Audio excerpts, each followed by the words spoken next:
আসসালামু আলাইকুম দর্শক, আজকের ভিডিওটা সর্বোচ্চ শেয়ার করার চেষ্টা করবেন, কারণ আজকে কিছু চাঞ্চল্যকর তথ্য আপনাদের সাথে শেয়ার করব।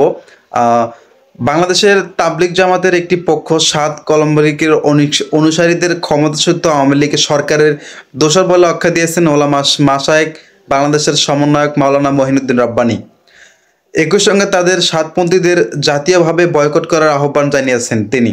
শুক্রবার 13 ডিসেম্বর জাতীয় মসজিদ বায়তুল মোকাররমের উত্তর গেটে বিক্ষোভ সমাবেশ ও মিছিলে তিনি এসব বক্তব্য রাখেন।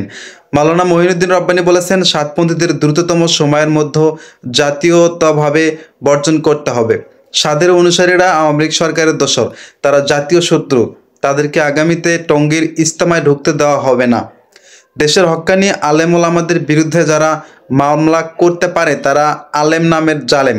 জাতীয় মসজিদের খতিবের নামে যারা মামলা করেছেন, হেফাজত ইসলামের নেতাদের নামে যারা মামলা করেছেন, তারা কেউ আলেম হতে পারবে না।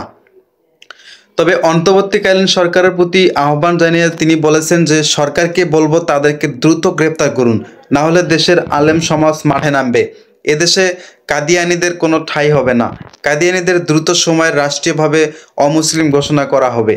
আলেম ওলামাদের রক্তে দ্বিতীয় স্বাধীনতা অর্জিত হয়েছে এই বাংলাদেশ। দেশের শীর্ষ ওলামাদের বিরুদ্ধে সাতপন্থীদের মানহানি মামলা গাজীপুর জেলায় টঙ্গীর বিশ্ব ইজতেমার মাঠ দখলের আত্মরতা ও প্রতিবাদ জানিয়েছেন ওই দোষার বিচারের দাবিতে এই বিক্ষোভ ও মিছিলের আয়োজন করা হয়। এই কর্মসূচির সংগঠনটির প্রায় 5 শতাধিক নেতাকর্মী অংশগ্রহণ করেছেন।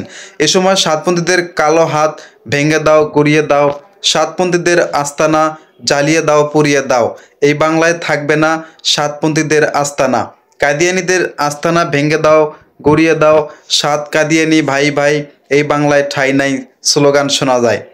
বিক্ষোভ সমাবেশের শেষে একটি মিছিল বের করা হয়, যা বায়তুল মোকাররমের উত্তর গেট থেকে শুরু হয়ে পল্টন মোড়ে বিজয়নগর ঘুরে পুনরায় বায়তুল মোকাররমে উত্তর গেট এসে শেষ হয়ে যায়।